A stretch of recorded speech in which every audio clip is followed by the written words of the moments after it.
Pemirsa, Presiden Amerika Serikat Donald Trump memutuskan untuk memperpanjang gencatan senjata dengan Iran tanpa batas waktu. Dalam pernyataan di media sosialnya, Trump menyebut keputusan gencatan senjata lanjutan diambil setelah ada permintaan dari Pakistan yang selama ini berperan sebagai negosiator. Trump sebut gencatan senjata yang sudah berlangsung 2 pekan diperpanjang sampai Iran menyerahkan proposal resmi dan tercapai kesepakatan. Sementara itu, menurut juru bicara Kementerian Luar Negeri Iran, Ismail Baqai, belum ada keputusan akhir yang dibuat tentang partisipasi Iran dalam perundingan damai dengan Amerika Serikat. Iran menganggap blokade Amerika Serikat di Selat Hormuz dan penyerangan terhadap kapal-kapal mereka sebagai pelanggaran gencatan senjata. Sejumlah laporan menyebut Iran tetap akan mengutus delegasi ke lokasi perundingan di Islamabad, Pakistan.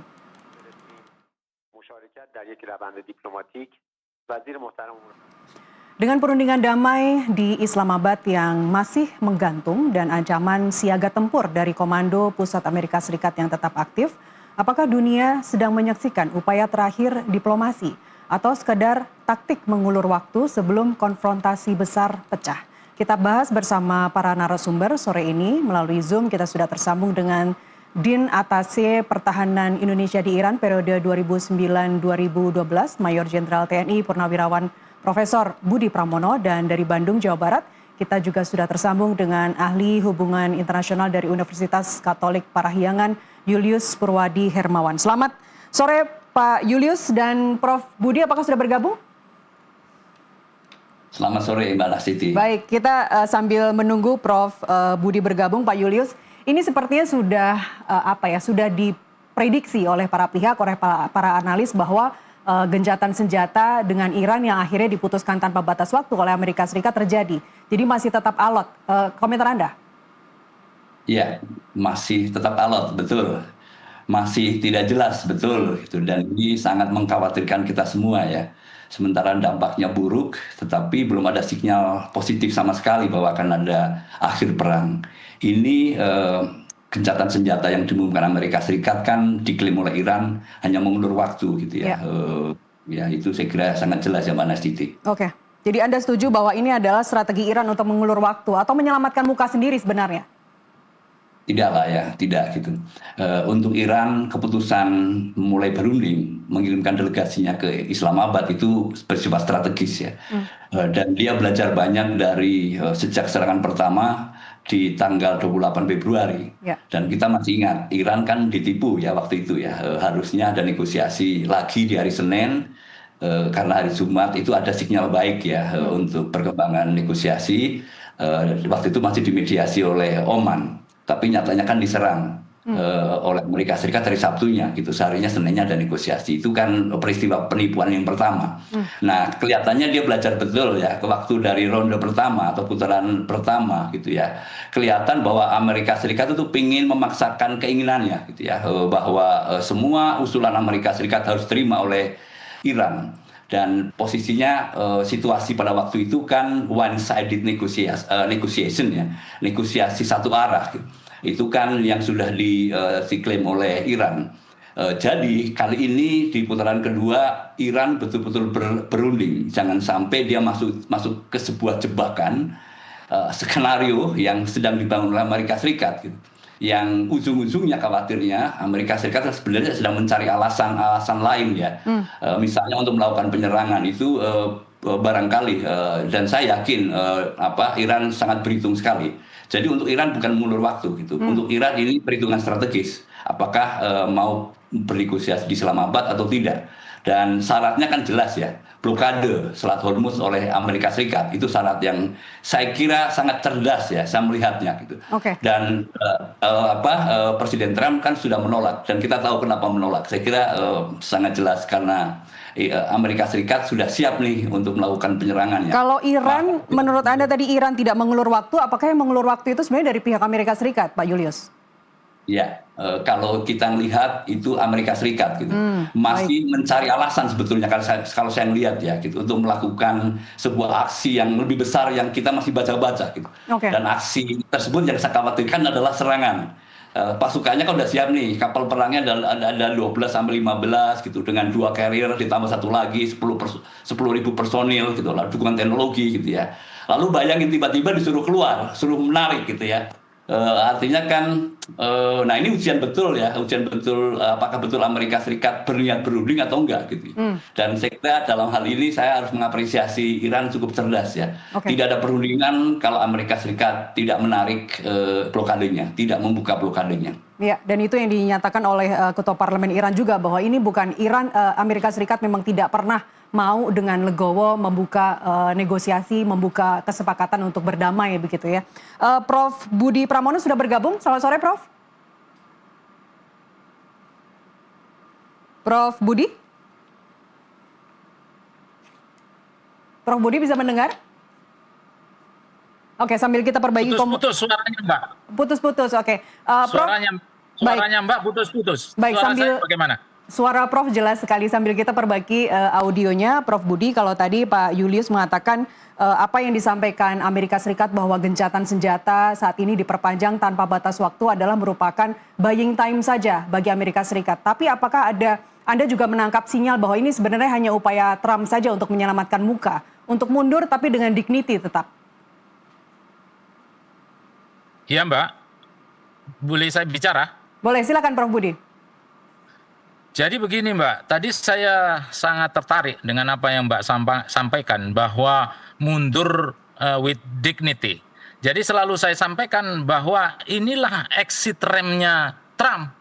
Jadi dia mencoba mundur, tapi dengan catatan dia tidak menjadi tuduhan internal domestik sana bahwa Trump ini kalah perang. Nah, itu yang dia sangat hindari. Kenapa? Lagi-lagi karena ini private reasonnya dia. Bagaimana nanti dia bisa menang lagi di bulan November kalau seandainya dia ada bad impression terhadap domestik, terhadap rakyatnya di sana. Jadi dia menggunakan strategi exit rem. Itu yang pertama. Yang kedua, sebelum yang kedua, Prof Budi, apakah ini sekaligus kita bisa mengambil kesimpulan bahwa yang disebut Trump bahwa gencatan senjata itu Mbak yang nggak bagus. Baik, sambil kita perbaiki. Suaranya Mbak nggak masuk. Baik, sambil kita perbaiki, saya ke Pak Julius dulu. Kalau tadi Prof Budi mengatakan bahwa ini exit rem dari Amerika Serikat, dari Trump, apakah kita bisa mengambil kesimpulan? Suaranya Mbak putus-putus. Baik, saya ke Pak Julius sambil kita perbaiki audio dengan Prof Budi. Pak Julius, apakah bisa kita simpulkan bahwa sebenarnya apa yang disampaikan oleh Trump, gencatan senjata tanpa batas waktu itu kita bisa ambil maksimalnya sampai Pilpres Amerika nanti digelar di sana? Ya, itu terlalu panjang saya kira kalau sampai Pilpres ya. Tetapi yang kita maksudkan adalah, saya kira Prof Budi juga maksudkan adalah ini strategi untuk mengambil hati masyarakat Amerika Serikat lagi. Gitu. Citranya kan sudah sangat buruk ya, dan hitung-hitungan polling yang dibuat oleh media itu kan hanya 2 dari 3 gitu ya, atau 1 dari 3 mendukung perang ini. Itu kan risiko politiknya itu sangat besar ya di pemilihan selak yang akan berlangsung nanti gitu. Nah, mungkin ini sedang nyari-nyari jalan keluar yang terbaik. Saya sih sepakat ya gitu. Dan saya berharap ini mungkin juga salah satu game changer yang penting, bahwa desakan publik di Amerika Serikat gitu ya, termasuk kemudian dari Partai Demokrat yang selalu menyampaikan bahwa ini perangnya ilegal gitu ya, itu kemudian berdampak signifikan untuk cara berpikir Trump. Itu saya harap, dan saya sepakat dengan Prof Budi terkait dengan itu. Per Maret kemarin dari Reuters menyebut hanya 35% warga Amerika Serikat yang setuju serangan militer ke Iran, sementara 61% menolak, dan angka itu turun dari survei sebelumnya 37%. Dengan 46% responden khawatir perang justru membuat Amerika Serikat kurang aman, dan kalau kita lihat kenaikan BBM di sana juga sudah mencapai 17%. Pak Julius, saya ke Prof Budi lagi. Prof Budi, silakan dengan kesimpulan kedua Anda, Pak. Tadi sampai mana saya? Ya, saya melanjutkan Mbak aja. Mbak tadi menyampaikan, iya Mbak, jadi certain people yang ada di Amerika sana bahkan selalu mengatakan bahwa ini bukan musuh sana kan practically saja Mbak cara bicaranya. Kalau memang musuh tidak di depan mata, so forward gitu kan, berperang sama Iran dan lain sebagainya. Nah, inilah demand-nya orang sana yang plus-plusnya apa? Basic need-nya dia terganggu, entah itu BBM atau tarif-tarif basic need yang lain. Nah, inilah yang membuat dia sebetulnya tidak fully backup bahwa itu perang adalah memang perangnya Amerika. Bahkan cenderung mereka mengatakan, meskipun bagi saya mungkin itu bisa juga hoax ya, tapi certain people mengatakan bahwa ini bukan perang Amerika, ini adalah perangnya Trump. Kan begitu. Ya. Jadi sekali lagi Mbak, jadi ingat saya tadi yang Mbak sampaikan. Jadi ini exit remnya ya. Jadi mundur pelan-pelan, not lose his face, tetap pegang dignity di mata publik US sana. Dia tidak apa istilahnya kalau orang Jawa itu wirang, loser gitu, malu. Ya. Dia tetap itu pegang dignity. Dan di luar ini sebetulnya adalah leverage-nya Trump. Makanya sebetulnya blockade yang dia lakukan ini bukan semata-mata untuk show off atau menunjukkan bahwa dia adalah word police, bukan begitu. Tapi itu semata-mata mengimplementasikan apa yang dibilang sama Clausewitz, ini adalah credibilitas of protection. Ya, ini on war-nya Clausewitz kan selalu membackup ini dengan prinsip-prinsip pertempuran peperangan yang seide dengan bukunya on war-nya Clausewitz. Ini adalah contoh dari bagaimana namanya Amerika show his credibility to protect Middle East, to protect negara-negara di Teluk. Karena apa? Karena ini sebetulnya bukan one way traffic dari seorang Trump yang perlu trusted, perlu percaya dari publik dari Middle East, tapi ini Middle East juga ya ada semacam what you call it, ada semacam pesan moral. Pesan moralnya adalah, hey Trump, kalau misalnya lo, ini bahasa ininya Mbak ya, kalau misalnya lo bisa menyelesaikan masalah Hormuz dan ini energi global tidak turun dan ini pelayaran perdagangan lancar, nah ini saya semakin yakin kepadamu. Kenapa? Dengan kamu tidak meyakinkan kita, ini berarti memberikan leverage kepada Iran bahwa Iranlah yang sebetulnya bukan hanya si denial tapi juga si control. Dia benar-benar menguasai Hormuz dan pelayarannya untuk menaikkan leverage-nya dia. Tapi on the other hand, yang namanya negara Teluk ini ya pada ketakutan. Kenapa? Karena asymmetric warfare yang dilakukan oleh Iran ini mau tidak mau spill over-nya kepada negara-negara di Timur Tengah. Belum apa-apa kemarin sudah langsung dihajar setiap headquarter-nya US yang ada di masing-masing negara di Teluk. Apa artinya? Kalau misalnya ini terjadi lagi, otomatis ini kan juga economic pressure bagi seluruh negara-negara Teluk. Jadi sekali lagi Mbak, yang Mbak tanyakan, ini adalah leverage-nya Trump, US, yang sekaligus exit remnya daripada US agar dia tetap memenangkan pemilu. Nah ini saya langsung straightforward aja. Dia tetap memenangkan pemilu dan dia juga tetap punya harga diri yang besar bagi negara-negara Timur Tengah dan tetap menjadi yang menguasai region di mana ini sangat tidak diinginkan oleh yang namanya Rusia sama China, meskipun Rusia sama China tidak pingin face to face dengan Amerika karena itu akan merugikan in term of economic side. Gitu, Mas. Alasan ekonomik juga yang selalu digadang-gadang oleh Trump, Prof. Budi, bahwa belakangan dia men-tweet Iran untung 500 miliar US dollar per day kalau Hormuz itu dibuka. Apakah Anda juga melihat ini sebuah strategi exit remnya tadi yang Anda sebutkan? Ya, ini juga di RCMP terlalu show off bahwa ini loh untung saya, ini loh untung saya, ini loh untung Mbak.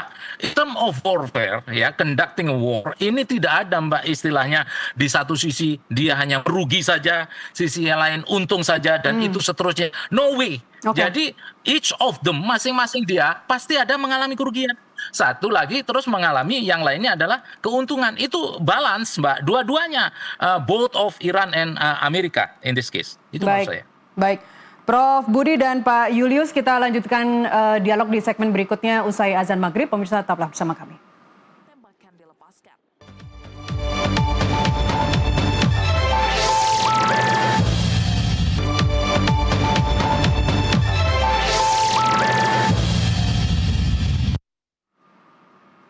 Kita lanjutkan dialog melalui Zoom. Saya masih bersama Din Atashe Pertahanan Indonesia di Iran periode 2009-2012, Mayor Jenderal TNI Purnawirawan Profesor Budi Pramono. Dan dari Bandung, Jawa Barat kita juga masih tersambung dengan ahli hubungan internasional dari Universitas Katolik Parahyangan, Julius Purwadi Hermawan. Saya ingin mulai dulu ke Pak Julius. Kalau tadi Prof. Budi sudah membaca dari taktik atau strategi yang dilakukan oleh Amerika, oleh Trump, saya ingin bergeser ke Iran. Iran sebenarnya periode tanggal 14-15 April saat setelah perundingan pertama atau gencatan senjata yang pertama itu berlangsung, sudah menangguhkan pengayaan uranium 5 tahun sebagai respons proposal dari Amerika Serikat yang ada 15 poin itu. Tapi kemudian Trump menuntut 20 tahun. Iran sudah sepakat 5 tahun tapi Trump nggak mau turun, tetap 20 tahun penuh. Jadi negosiasinya sampai sekarang masih alot seperti saat ini. Apakah ini Anda melihat Iran sebenarnya sudah melunak, Pak? Atau ini sebenarnya taktik saja? Nah, saya melihat itu tulus ya, ikhlas ya. Dan saya lihat itu sebagai niat baik Iran untuk berunding. Sebetulnya yang negosiasi yang pertama di bulan Februari itu kan sudah ada sinyal positif juga bahwa Iran siap membicarakan terkait dengan pengayaan uranium, tetapi belum sempat sampai hal teknis ya. Dan menurut saya bagian yang pertama dari perundingan kalau nanti dilakukan adalah prinsip dulu, apakah Iran secara prinsip mau gitu ya untuk menghentikan pengayaan uranium gitu ya, setidaknya untuk batas waktu tertentu gitu. Dan Amerika Serikat kelihatannya masih mau bermain-main dengan ini gitu, karena permintaan Amerika Serikat kan tidak boleh sama sekali gitu ya. Seharusnya bisa ya di aspek itu ya, di aspek itu menurut saya bisa. Seumpama Amerika Serikat minta 20 tahun misalnya, minimal 20 tahun gitu ya, mungkin Iran bisa menawar ke 7-8 tahun gitu. Nah, memang nanti akan ada resiko pembicaraan berikutnya terkait dengan 300 kg uranium yang sudah diperkaya ya gitu. Lalu mau dikemanakan? Itu kan informasi berikut. Tapi ini kan secara prinsip dulu menurut saya harusnya memungkinkan ya gitu. Dan saya melihat ada sisi baik gitu ya dari Iran di dalam hal uranium ini. Oke. Kalau itu dibaca sebagai taktik Iran, taktik negosiasi untuk menghindari eskalasi yang lebih besar lagi, apakah Anda bisa mempercayai hal itu atau tetap seperti pendirian pertama Anda bahwa ini sebenarnya goodwill dari Iran? Ya, dalam teori negosiasi itu kan seharusnya semua pihak menurunkan target maksimal ya, target maksimal gitu. Jadi di ronde pertama, putaran pertama itu pasti maksimalis. Dan Amerika Serikat sudah menyampaikan apa yang dikehendaki oleh Amerika Serikat secara maksimal. Tidak boleh ada pengayaan uranium sama sekali gitu. Kalau Amerika Serikat di putaran kedua akan tetap ngotot hal yang sama gitu ya, untuk apa kemudian perundingan, dan Iran melihat di sisi itu gitu. Bahwa sebetulnya Amerika Serikat nggak ada keikhlasan untuk berunding yang benar-benar gitu ya, perundingan dalam pengertian yang sesungguhnya, menurunkan target maksimalis gitu. Itu di satu aspek ya, belum kita bicara aspek-aspek yang lain. Nah, termasuk Iran kan juga sudah menguji kemarin, betul tadi membuka Selat Hormuz. Amerika Serikat mau nggak sebetulnya sih melepas blokadenya gitu. Dan nyatanya kan tidak dilakukan gitu ya. Jadi Iran sebenarnya sedang mencari benar atau tidak Amerika Serikat benar-benar mau berunding dengan tujuan membangun kesepakatan. Dan itu sekarang ditunggu betul oleh Iran. Dan Iran saya yakin tidak mau ditipu untuk sekian kalinya atau minimal kali kedua dalam 2 bulan terakhir. Saya kira begitu Mbak Nastiti. Gitu. Baik, saya ke Prof. Budi. Prof, apakah Anda melihat sesungguhnya untuk saat ini sudah dibutuhkan mediator ketiga? Sudah dibutuhkan diplomasi dari pihak ketiga? Kita bisa mengandalkan sekutu-sekutu dari Amerika Serikat atau Iran misalnya?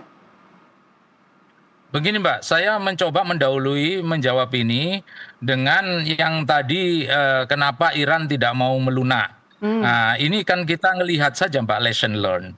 Ini kan 2015 JCPOA, ini kan sudah dilakukan sama Iran dengan nurut bagaimana agreement JCPOA, di mana saat itu Rouhani 2015 sama Obama ada agreement sehingga acara diserahkan ke Rusia, aturannya seperti itu. Bahkan yang menyerahkan kayak gitu itu dilakukan juga oleh Ukraine kepada Rusia at the time. Nah, apa maksudnya? Kalau misalnya perjanjian seperti ini, Mbak, agreement seperti ini, banyak pembelajarannya dan intinya dua-duanya nggak bisa stubborn, nggak bisa keras kepala, Mbak. Nah, ini kan kalau saya lihat ya keras kepala, leverage ya, ini yang namanya coercive military diplomacy yang diterapkan oleh seorang Trump. Ya, saya pernah berpikiran bahwa mungkin akan turunlah 8-12 ya, katakanlah di tengah-tengahnya. Tapi dalam hal ini masih belum turun Amerika dalam hal ini. Nah, jadi 8-12 apa, Prof. kesimpulannya Budi? ya kan tadi 5-20 ya kan. 5-20, 5 vs 20 ya kan, 20 Amerika, 5-nya dari Iran. Keinginan perpanjangan waktu uranium itu loh Mbak. Nah, makanya yang saya pikirkan berarti turun di 8-12 ya, sekitar di tengahan lah, sehingga Amerika turun, Irannya juga naik sehingga ketemulah satu titik. Tapi kan nggak ada seperti itu. Nah, forget it lah, berarti memang itu memang buntu di sana ya, mau tidak mau. Memang itulah Mbak yang namanya buntu itu. Kenapa sih buntu? Karena ya ini salah satu dari poin buntu itu, kalau kita ngelihat Hormuz berarti konsesinya mana urutan konsesi. Ini aja sudah berbeda. Amerika maunya nutup duluan, tapi kalau Iran ya nggak bisa buka duluan, sehingga habis itu kita perundingan. Kemudian yang tidak kalah pentingnya adalah create distrust ini berdua ini. Kenapa? Karena kalau misalnya Iran katakanlah nurut sama Amerika, ya kan, yakin nggak nanti Amerika tidak tetap blokade? Katakanlah Amerika nurut sama Iran, yakin nggak ini boat sama rudal ranjau yang ada di pantai tidak dilakukan serangan asimetrik warfare-nya di pantai oleh Iran. Nah, ini hal-hal yang seperti ini Mbak adalah komitmen, konsekuensi yang perlu dibangun. Kalau tidak terbangun ya pastilah dia akan memenuhi jalan buntu. Maaf tadi pertanyaan Mbak apa ya? Ini karena saya baru membuka. Oke, pertanyaan berikutnya nyambung Prof. Untuk misalnya tadi Anda berharap 8 untuk Iran dan 12 turun lah Amerika dari 5 dan 20. Apakah ini artinya Anda sepakat bahwa perlu dibutuhkan diplomasi pihak ketiga? Sebagian analis mengatakan bahwa Pakistan, bahwa Oman itu sudah seperti dalam tanda kutip IO saja begitu. Daya tawarnya kurang, sebagai mediator mereka juga kurang perform. Keren, Mbak, keren. Memang IO saja ya. Saya setuju mungkin sama Mbak. Namun demikian rapotnya dia sudah lumayan, Mbak. Sudah naik kelas dia. Tapi saat sekarang ini ya itu ganti labelnya jadi IO saja, Bang Mbak sampaikan. Begini Mbak, to my perception, yang namanya seseorang sebagai, katakanlah dia sebagai mediator, tentunya kan dia harus punya bargaining power. Tentunya dia harus punya leverage. Tentunya dia harus punya kunci yang bisa ya bila perlu memaksa keduanya. Ini lesson learn yang saya bilang tadi, ZZPOA. ZZPOA ini kan melibatkan P5+1 ya kan. P5 anggota negara-negara yang punya veto plus one-nya Jerman dalam hal ini. Nah, ini kuat. Kemudian turun langsung seorang Obama, Rohani turun langsung saat itu. Dan ya kan? Dan ini lesson learn, Mbak. Ini pembelajaran yang kita sebetulnya tidak perlu sulit-sulit. Bisa jadi nggak ini, bisa deal nggak ini. Nah, tapi karena itu tadi Mbak, ya itu tadi di Amerika juga bilang ini bukan perangnya Amerika, ini perangnya Trump.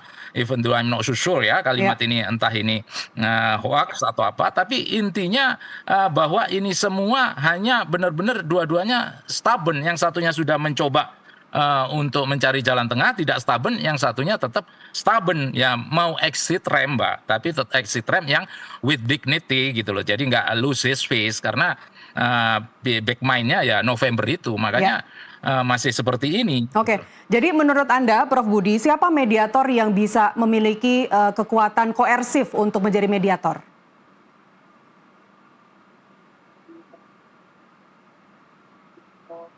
Prof Budi.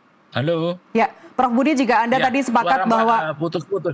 Jika tadi Anda sepakat bahwa perlu diplomasi dari pihak ketiga, apakah atau siapa pihak yang bisa mempunyai kekuatan koersif untuk memaksa, untuk mendorong keduanya untuk melakukan negosiasi? I do not say to you coercive ya, formed coercive gitu ya. Karena saat sekarang ini semuanya ada irisan, ya kan? Katakanlah Cina. Cina tidak mau head to head dengan Amerika. Kenapa? Karena masih banyak economic ties ya, hubungan ekonomi dengan Amerika, ya kan? Dengan Iran ada SCO-nya. Rusia juga begitu.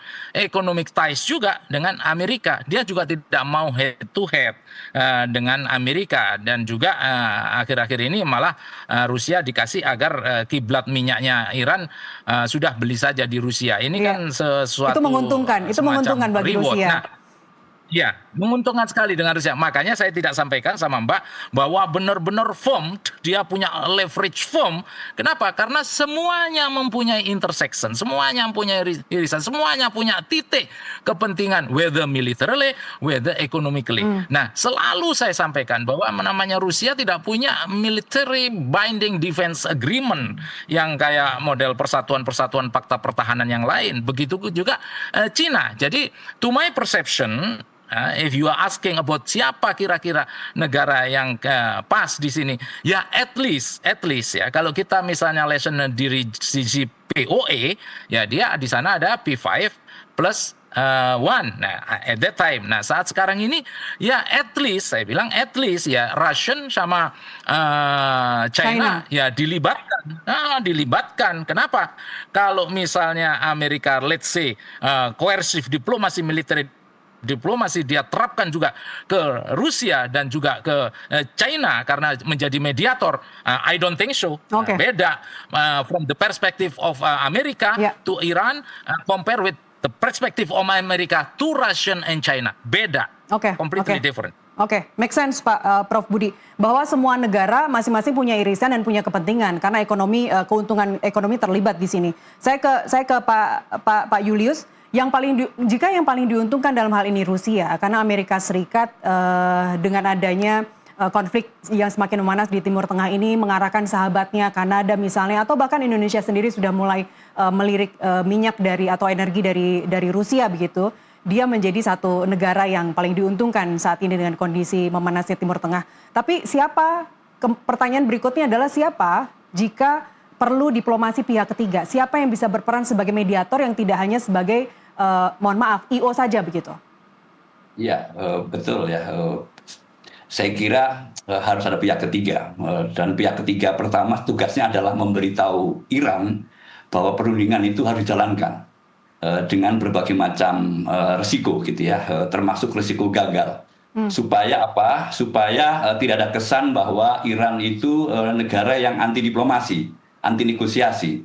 Dan ini saya membaca ada narasi yang sedang dibangun oleh Amerika Serikat bahwa Iran sampai hari ini belum mau bernegosiasi gitu ya, dan itu jelas menunjukkan bahwa Iran tidak memilih jalan perundingan. Itu kita khawatir di satu itu. Jadi pihak ketiga yang saya harapkan peran utama sekarang adalah memberitahu. Nah, sekarang pertanyaannya siapa gitu yang bisa memberitahu Iran? Pada perundingan pertama kan di balik layar China ya, Tiongkok sudah memainkan peran cukup penting.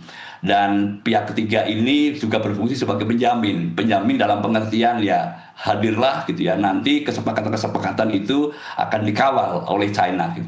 Nah, rupanya kali ini saya kira China sudah berkomunikasi saya kira gitu. Tapi tadi sore banget tadi ya, bahwa salah satu pejabat senior menyampaikan bahwa Pakistan tetap kelihatan tidak memainkan peran mediator yang netral. Jadi bukan sekedar IO, tetapi netralitasnya juga dipertanyakan. Dan saya kira cukup bukti ya yang kita dengar dari media, dari banyak analisis. Di pertemuan pertama, di perundingan pertama, Pakistan hanya menjadi pembawa pesan Amerika Serikat. Lalu kemudian masuk ke ruangan negosiator dari Iran, lalu Iran menyampaikan pendapatnya, lalu kembali ke delegasi dari Amerika Serikat. Nah, seperti itu. Jadi ada kecenderungan yang disebut sebagai one sided. Nah, sekarang apakah ganti ya? Apakah kemudian harus ganti? Ya, saya sepakat dengan ide seperti di tahun 2015 itu dalam isu yang sangat krusial. Itu P5 terlibat, itu saya sepakat betul ya, dan itu satu hal yang sangat penting ya. Sayang memang dari awal penentuan dari dari mediator itu tidak jelas. Hanya karena Pakistan yang paling aktif, paling progresif gitu ya, dan saya melihat masih ada kecerdasan, kemahiran diplomasi yang dilakukan, termasuk membangun komunikasi. Saya masih melihat di aspek itu. Jadi IO tapi betul-betul masih punya kemahiran untuk melakukan komunikasi yang disebut dengan interlokutor. Nah, sekarang tinggal di sisi Iran. Kalau dia sudah menyampaikan tidak percaya kepada Pakistan, lalu siapa yang akan dipercaya? Dan ini sebetulnya kemungkinan peluang bagi Iran untuk menyampaikan, saya minta misalnya China terlibat. Saya nggak tahu Rusia gitu. Ketika dia diusulkan oleh Iran, apakah Amerika Serikat akan happy dengan itu? Gitu. Nah, untuk menjadi penyeimbang barangkali dilibatkan lagi Inggris dan Perancis. Itu dari awal saya membayangkan dua ini juga perlu dilibatkan dan kembali ke posisi tahun 2015 Jerman. Nah, ini bagian penting. Hanya sekarang pertanyaannya adalah apakah Trump mau menerima kembali ke situasi mediasi di tahun 2015. Walau alam ya, walau alam. Tetapi kita bisa berhitung dan ini hitungan ini akan menjadi sangat strategis untuk Iran mengambil keputusan bahwa baik akan ke Islamabad dengan syarat gitu ya. Satu, buka dulu Selat Hormuz, blokadenya, lalu kemudian negosiatornya diperkuat. Itu bisa aja dari pihak Iran meminta, tapi sampai hari kan belum keluar itu ya. Belum keluar pernyataan permintaan dari Iran kecuali kritik kepada Pakistan yang tidak netral. Inggris sejauh ini seperti apa Pak Julius? Perdana Menteri Inggris kan juga dengan Prancis kemudian mengumpulkan 40 negara untuk bersama-sama bagaimana mengupayakan agar Selat Hormuz dibuka, bahkan mengirim strategi, mengirim teknologi untuk menghilangkan rudal-rudal yang ada di Selat Hormuz. Sampai sejauh ini kerjasama dengan 40 negara ini juga belum membuahkan hasil. Apakah kita masih berharap ke Inggris misalnya atau ke NATO? Ya, belum berhasil. Paling tidak kan mereka tidak mengirim pasukan ya, tidak mengambil bagian dalam serangan ke Iran ya, memaksa Iran membuka Selat Hormuz.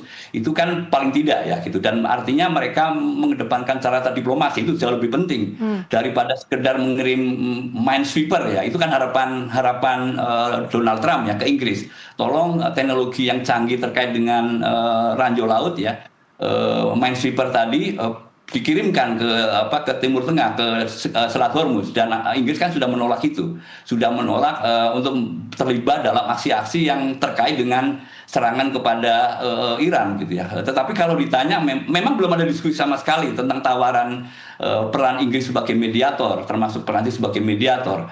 Tapi paling tidak gitu, kalau hanya Cina saja gitu ya diajukan sebagai mediator tambahan, Amerika Serikat akan keberatan dan mungkin China juga akan berposisi ya gitu, lebih baik bermain di belakang layar. Tadi disebut oleh Prof Budi sangat jelas tidak mau head to head dengan Amerika Serikat gitu, sehingga harus ada penyeimbang. Itu bayangan saya gitu ya.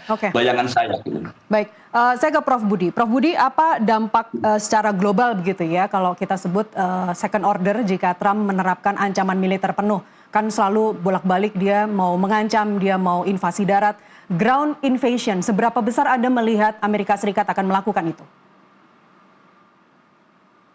Mbak, saya mengkut apa yang disampaikan petinggi Iran, bahwa ground invasion or ground attack itu justru ditunggu Mbak sama dia.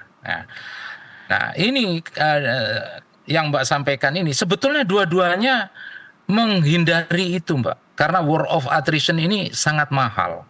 Jadi jangan dikata bahwa Amerika yang the have seperti itu kemudian dia tidak mengatakan bahwa ini mahal. Ini sangat mahal. Kenapa? Karena dia sudah berapa pangkalan yang ada di dunia ini. Ya, yang mulai dari Indopakom, Senkom, dan tempat-tempat yang lain. Artinya kalau memang sampai ini ada ground attack, ya, ini kan begini Mbak, jadi airstrike dilancarkan oleh Amerika, ya kan? Until now kita tidak melihat ada kemenangan awal. Kemudian katakanlah sekarang blokade, ya blokade ini juga tidak menunjukkan bahwa titik nadir bahwa Iran lumpuh, ya ini bukti bahwa memang masih belum ada kemenangan total dari kedua belah pihak. Nah kemudian kalau ini ditambah lagi ground attack, ya Iran menunggu-nunggu hal tersebut, ya tentunya ini yang akan terjadi di luar ekspektasi kedua negara tersebut. Mau dua negara tersebut ya, kalau misalnya the art of war-nya Sun Tzu itu bilang adalah subdue the enemy without fighting. Ya kalau bisa kamu bisa mengalahkan musuh, kalau bisa ya tanpa berperang. Itu yang diterapkan sama Iran. Iran tidak akan pernah menginginkan dia, jangankan ground attack datang ground attack masuk ke Iran. Ini perang di pantai saja ini tidak ada niat Iran untuk memenangkan konvensional di pantai itu. Kan bagi Iran cukup dengan ganggu gusar, cukup dengan adanya bot swarm itu yang ada di situ, rudal-rudal jarak pendek, kemudian yang itu ranjau-ranjau laut dan lain sebagainya, semua alat peralatan dan alutsista yang di sekitar pantai itu bagi Iran sudah cukup, karena ini polisinya buka tutup bagi Iran itu bukan physically buka tutup Hormuz kayak buka tutup pelangnya di RT RW atau perumahan. Ini buka tutup ini mengartikan apabila dibuka itu berarti ancamannya berkurang. Kalau ancamannya berkurang berarti ekonomi akan membaik. Kemudian kalau ditutup berarti ancaman datang, pelayaran akan berkurang, pasokan akan berkurang, pastinya ini akan direct effect kepada ekonomi global. Jadi yang tadi Mbak sampaikan bahwa untung rugi, ya dua-duanya rugi dan dua-duanya untung. Tapi sekali lagi Mbak, kalau seandainya terjadi ya Amerika mengadakan ground attack ya setelah air strike, kemudian naval attack yang dimana semuanya akan dijemput. Yang selalu saya sampaikan bagaimana dengan arhanutnya ini Iran, bagaimana dengan Eagle 44-nya yang disembunyikan di Gunung Zagros oleh Iran ya di dalam tunnelnya itu. Nah, bagaimana dengan Tafakaran dan Nohetnya Iran ketika menjemput pasukan apabila ada serangan di pantai. Nah, ini sudah dipersiapkan semua sama Iran. Tapi Mbak, the center of gravity of war ya namanya peperangan itu vidi di mana dia menancapkan tiang, disitulah kemenangan, dan silakan mau mengganti rejim atau apapun juga, karena yang menang itulah yang mengatur hukum selanjutnya. Tapi Iran dalam hal ini dia akan siapkan 8 lapisan yang selalu saya sampaikan di tiap media, diawali dengan pasukan khususnya, dijemput nama Fatihen, kemudian dijemput lagi dengan infanteri mekanis. Infanteri mekanis ini nggak main-main karena senjata lapis baja, kavaleri, arhanut, armet siap semua, dan ini adalah inti perperangan atau pertempurannya Iran. Tidak cukup dengan itu, pasukan NOPU yang dari korps provinsi, inilah Mbak sebetulnya Achilles heel, inilah sebetulnya backbone-nya Iran in term of perang yang kita selalu sampaikan yang terbagi di 31 provinsi dengan desentralisasi ekstrim, tidak perlu diperintah-perintah dari atas, semuanya terkendali, semuanya berjalan sendiri-sendiri dan mandiri. Kemudian bagaimana Batalion Imam Hussein, bagaimana Batalion Imam Ali dilanjutkan dengan milisi daripada basis veteran digerakkan, dan terakhirnya seluruh masyarakat dengan human shield-nya dia semuanya berkorban untuk Iran, seperti yang disampaikan oleh Presiden Mutsabah bahwa apabila semuanya sudah tewas dan mati membela Iran, maka sayalah orang terakhir yang akan mati dan tetap membela Iran. Nah, itu yang sudah sering saya ulangi. Maaf kalau misalnya repetition karena Mbak berbicara ground attack dalam hal ini. Oke. Saya ingin bergeser membawa ini ke konteks ketahanan nasional. Prof. Budi, bagaimana Indonesia harus mengamankan jalur distribusi dalam hal ini, jalur distribusi logistik dan pangan yang mungkin sudah pasti terganggu akibat gejolak di Timur Tengah yang kita belum tahu ujungnya akan seperti apa? Prof. Budi. Ya Mbak, kalau menurut saya ini kan berbicara, ya, halo Mbak. Ya, silakan. Halo. Iya Mbak. Ini kan kalau sudah seperti ini kan berarti kita bicara national interest, berarti kita berbicara dalam negeri. Tentunya ya kita mau tidak mau dengan situasi yang selalu disampaikan oleh Pak Presiden pertama kali beliau berpidato bahwa dunia tidak baik-baik saja, dan sekarang sudah mulailah direct or indirect effect sudah ke Indonesia tentunya efeknya ini. Nah, efek ini mau tidak mau yang paling pertama ya kita harus kencangkan ikat pinggang, kita mau tidak mau ya harus mulai hidup sederhana. Kemudian hal-hal yang menyangkut dengan basic need ya, kebutuhan pokok ya ini mau tidak mau harus jangan sampai terganggu. Apakah itu BBM, apa itu pasokan ke daerah-daerah, apakah itu pemenuhan bagaimana listrik, apakah itu pemenuhan daripada gas. Kenapa demikian? Karena ini nanti akan multiple effect. Kalau misalnya listriknya sudah padam, gasnya sudah selesai, kemudian bahan-bahan pokok untuk produksi industri juga berhenti. Nah, ujung-ujungnya kita tidak siap untuk memenuhi basic need-nya dalam negeri. Jadi sekali lagi ini sudah dijemput, saya kira everybody knows, semua yang pada tahu, mulai dari bagaimana itu work from home, bagaimana mengurangi perjalanan-perjalanan luar negeri. Saya yakin dan percaya policy-policy yang sudah dicanangkan oleh pemerintah untuk mengantisipasi direct or indirect effect dari Middle East ini, Hormuz dan lain sebagainya, energi global yang menurun ini, saya pikir sudah on the right track, Mbak. Hanya pelaksanaannya seperti apa, apabila kita benar-benar firm melaksanakan penuh dengan komitmen dan konsekuen dari lapisan atas sampai lapisan bawah, karena ini kita sudah berbicara national interest, bukan hanya kita berbicara vital interest, bukan hanya kita bicara important interest, bukan hanya kita bicara marginal interest, bukan hanya kita berbicara survival interest. Semuanya sudah terkena semua, Mbak. Interest kita ini sudah kena direct indirect effect-nya dari Hormuz Middle East War ini. Oke. Saya ke Pak Julius. Ada yang ingin Anda tambahkan, Pak, terkait dengan ketahanan nasional kita? Sampai saat ini energi sudah naik 2,65%. Ya, ketahanan energi ya, dan itu yang memang paling kena dampaknya. Karena disrupsinya kan di pasokan minyak ya. Tetapi kita juga harus berhitung soal dampak ke pangan ya. Harga pangan paling tidak juga naik. Kita juga berhitung pupuk ya, yang kalau pupuk naik lalu kemudian biaya produksinya juga naik, termasuk di sektor pertanian. Saya mensoroti soal anggaran ya, defisit anggaran, dan pemerintah saya kira masih sangat berhati-hati bagaimana menanganinya gitu ya.